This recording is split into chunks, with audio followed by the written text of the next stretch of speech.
Hi hello నమస్తే welcome back to our channel. నేను మీ food అబ్బాయి శ్యామలని. ఇవాళ రెసిపీ వచ్చేసి పూర్ణం బూరెలండి. చాలా సింపుల్గా చాలా ఈజీగా చేయొచ్చు.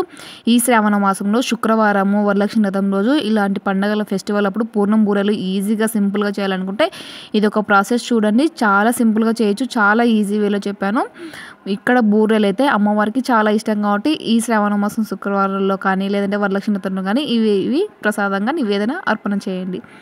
నెక్స్ట్ వచ్చేసి ఈ సింపుల్ ప్రాసెస్ ముందుగా అయితే స్టార్ట్ చేసేద్దాం.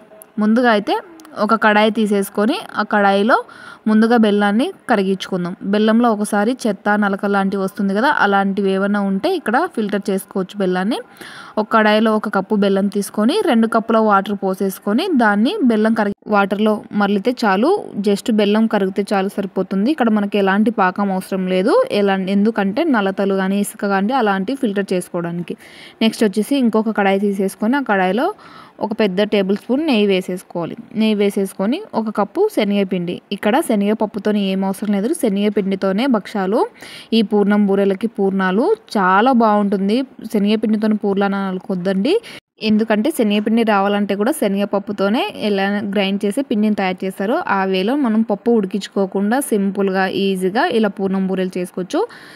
కొంచెం పిండిని వేయించుకొని, ఎక్కడ మాడనివ్వదు. పిండి మాడిందనుకో చేదు వస్తుంది. అలా మాడనివ్వకుండా నెయ్యిలో కొంచెం వేయించుకొని పచ్చివాసన పోయాక మనం ముందుగా కరిగి పెట్టుకున్న బెల్లం వాటర్ ఉంది కదా, దానిలో కొంచెం కొంచెం పోసుకుంటూ లంప్స్ లేకుండా బాగా కలుపుకోవాలి. ఒకవేళ లంప్స్ వచ్చింది అనుకో, అలా వచ్చినప్పుడు మన దగ్గర పప్పు గుత్తి ఉంటుంది కదా, ఆ పప్పు గుత్తితో కలుపుకుంటే ఈవెన్గా మొత్తం బాగా కలుస్తుంది. మొత్తం కలిపేసుకున్నాక మళ్ళీ ఫైనల్గా 1 టేబుల్ స్పూన్ నెయ్యి వేసేసుకొని మొత్తం బాగా పిండిని నా వీడియోలో చూస్తున్నట్టుగా అలా కలిపేసి పక్కన పెట్టుకోవాలి. ఈ పిండి ఎలా కన్సిస్టెంట్ అంటే మొత్తం మనం స్పూన్తో కలుపుతూ ఉంటే మనకు స్పూన్ అంటే అది వచ్చేస్తుంది. అలా వచ్చే వరకు ఉడికించుకుంటే సరిపోతుంది.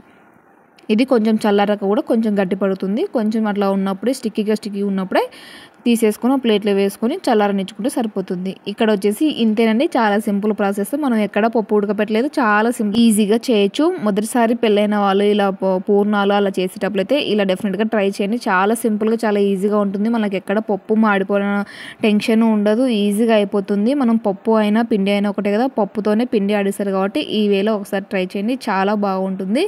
ఇలా ఉండ్రాలుగా సన్న మనకి ఎంతైతే బాల్స్ కావాలనుకుంటే అంత బాల్స్ చక్కగా చేసి పెట్టుకుంటే పక్కన సరిపోతుంది. నెక్స్ట్ వచ్చేసి ఇక్కడ నేను పూర్ణాలు అన్నాను కాబట్టి పూర్ణాల కోసం పిండిని ముందుగానే రుబ్బి పెట్టుకున్నాను, అదేం చూపించలేదు. 1 కప్పు బియ్యానికి 1 కప్పు మినపప్పు వేసేసి దీన్ని గట్టిగా గ్రైండ్ చేసుకోవాలి. ఇక్కడ వచ్చేసి మనం సేమ్ దోశ బ్యాటర్ ఎలా ఉంటుందో అలా చేసుకోవాలి. కొంచెం దోశ బ్యాటర్ కంటే కొంచెం తిక్కుగా ఉండాలి. అలా ఉంటే మనకు పూర్ణాలు బూరెలు వేయడానికి చాలా సింపుల్గా చాలా ఈజీగా చేయొచ్చు. చాలా బాగుంటుంది పూర్ణాలు కూడా.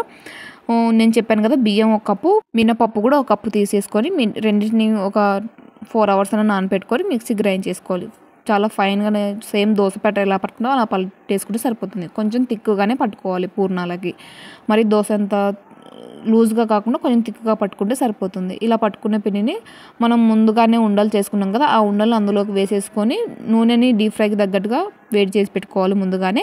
ఇక్కడ వచ్చేసి ఒక టిప్ షేర్ చేస్తాను. మనకి ఇలా పూర్ణాలు వేసేటప్పుడు తోకల్లాగా వస్తుంది కదా, అలా రాకుండా రౌండ్గా మంచి షేప్గా రావాలనుకుంటే ఇలా ఒక స్పూన్ తీసేసుకొని పూర్ణం అందులో వేసేసుకొని స్పూన్తోని సైడ్స్కి వచ్చినదల్లా గిన్నెకి అలా సైడ్స్కి మొత్తం అనేసుకొని రౌండ్గా అలా నేను చెప్పిన విధంగా వేసేసుకుంటే సరిపోతుంది, చూపించిన విధంగా. ఇంతేనండి, చాలా సింపుల్గా చాలా ఈజీగా మనకు ఎంతైతే బౌల్లో పడతాయో డీప్ ఫ్రై ఆయిల్లో అన్ని వేసేసుకొని వేసిన వెంటనే కదిపియకుండా కొద్దిసేపు ఉన్నాక కాలాక కొంచెం కదిపించామనుకో అవి అడుగు నుంచి కొంచెం తేలుతాయి, ఈజీగా ఉంటుంది. మీడియం ఫ్లేమ్లో పెట్టుకొని ఈవెన్గా మొత్తం బ్రౌన్ కలర్లో గోల్డెన్ బ్రౌన్ కలర్లో వచ్చే వరకు వేయించుకుంటే సరిపోతుంది. ఇంతేనండి, చాలా సింపుల్గా చాలా ఈజీగా అయిపోయింది పూర్ణాలు. భక్షాల కంటే పూర్ణాలు చాలా ఈజీగా అయిపోతుంది. పని ఒక్కటి వచ్చేసి దోశ బ్యాటరు కొంచెం ముందుగానే పట్టుకోవాలి. బియ్యము మినప్పిండి పొద్దున్నే నానపెట్టుకున్నాం అనుకో, పండగలు అప్పుడైతే చేసుకోవాలనుకుంటే మనం నైట్ నానపెట్టుకొని పిండిని శుభ్రంగా ముందు రోజు స్నానం చేసేసుకొని ఇట్లా పూర్ణాల కోసం దోశ బ్యాటర్ని ముందుగానే పట్టుకున్నాం అనుకో, చాలా సింపుల్గా అయిపోతుంది.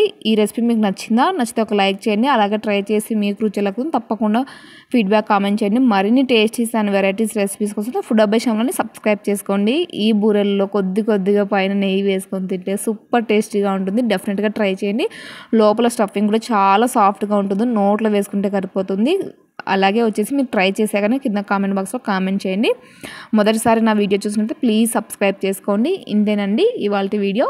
మరొక మంచి రెసిపీతో మళ్ళీ మీ ముందుంటాను. Thank you for watching video. Bye bye.